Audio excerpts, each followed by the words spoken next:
እውነተኛውን ዘላቂ ውበትን የምንሻ ከሆነ የፊታችንን ሳይሆን የልባችንን ንጽህና እንጠብቅ።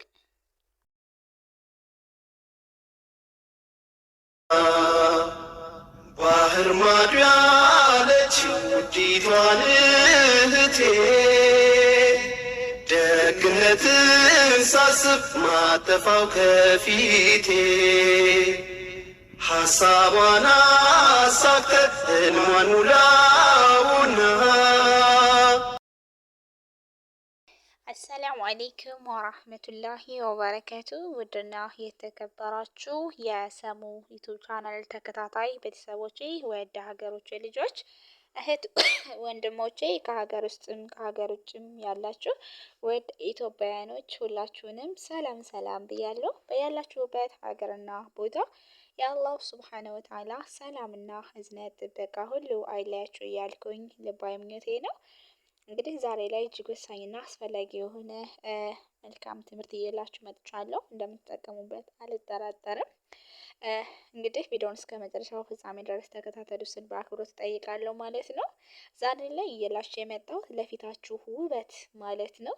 ለፊታችን ውበት ያስፈልገዋልና ፊታችንን በምን አይነት ውብ ማድረግ እንችላለን የሚለውን ነገር ላሳያችሁ ወድጃለሁ ማለት ነው።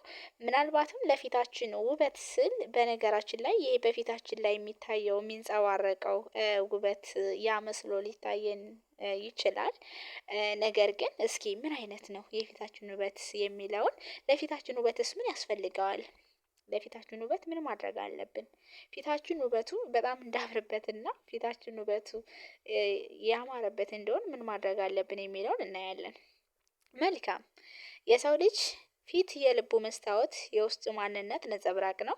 ውበቱ በቅንድብና በአይን ጥራት በአፍንጫ ቅጥነትና በከንፈር ቅርጽ ብቻ የሚለካ አይደለም። እውነተኛ ውበት ከነፍስ ጥልቀት የሚመነጭና በገጽ ላይ የሚፈነጥቅ ሰማያዊ ብርሃን ነው።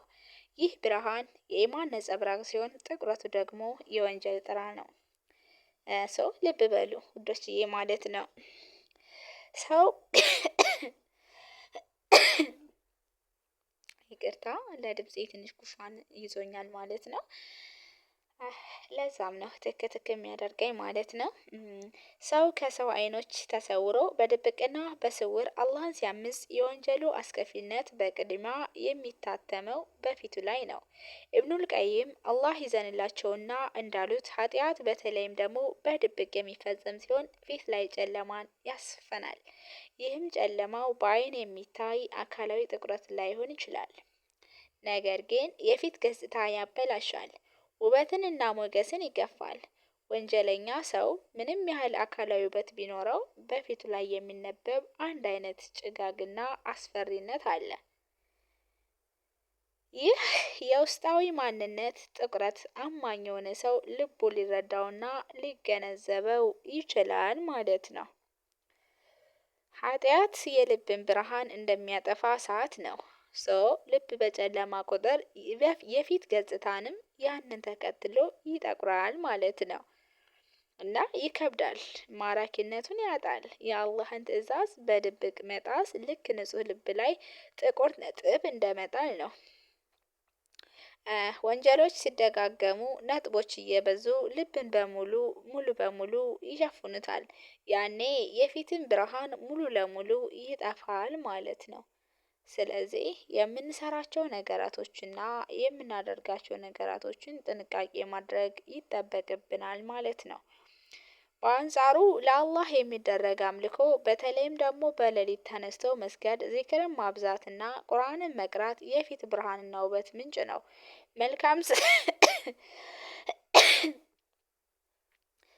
መልካም ስራና የአላህን ፍራቻ በሰው ልጅ ፊት ላይ ብርሃን፣ በልብ ውስጥ ኑሮን ርዚቅ ውስጥ ስፋትንና በሰዎች ልብ ውስጥ ደግሞ ውደታን ይፈጥራል።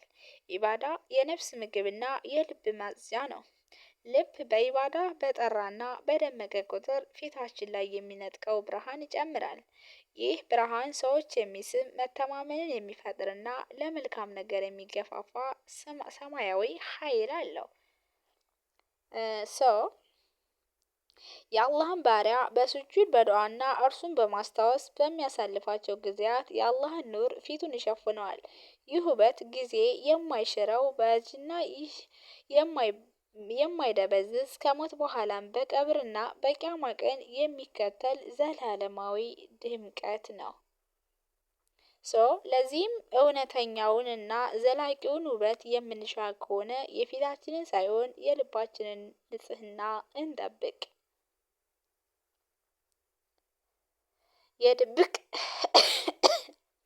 የድብቅ ወንጀልን ጨለማ በማስወገድና በኢባዳ ብርሃንን በመተካት ፊታችንን በዱንያም በአኺራም እንዳበራ እናድርግ ማለት ነው። መልካም የሰው ልጅ ፊቱ የውስጡ መስታወት መሆኑን አንዘንጋ። ውስጣችን በአላህ ፍቅርና ፍራቻ እናሳምር። ያኔ ውጫዊ ገጽታችን በሰማያዊ ብርሃን ያጌጣል ማለት ነው። ስለዚህ እህት ወንድሞቼ እንጠቀምበት ልላችሁ እወዳለሁ ማለት ነው። እና ስለዚህ ውበትን ከፈለግን እነዚህ ነገራቶችን ማድረግ ያለብን ነገራቶችን እናድርግ። ማድረግ የሌለብን ነገራቶችን ደግሞ አናድርግ ማለት ነው። ለዛሬው የነበረን ቆይታ ይህንን ይመስላል። እንደምትወዱትም አልጠራጠርም። ቪዲዮው ከተመቻችሁ ላይክ ሸር ማድረጋችሁን አትርሱ።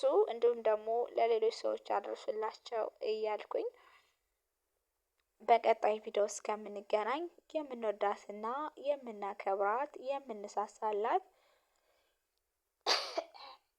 እማማ ኢትዮጵያ ሀገራችን ለዘላለም ትኑር እያልኩኝ በዚሁ ልሰናበታችሁ እወዳለሁ።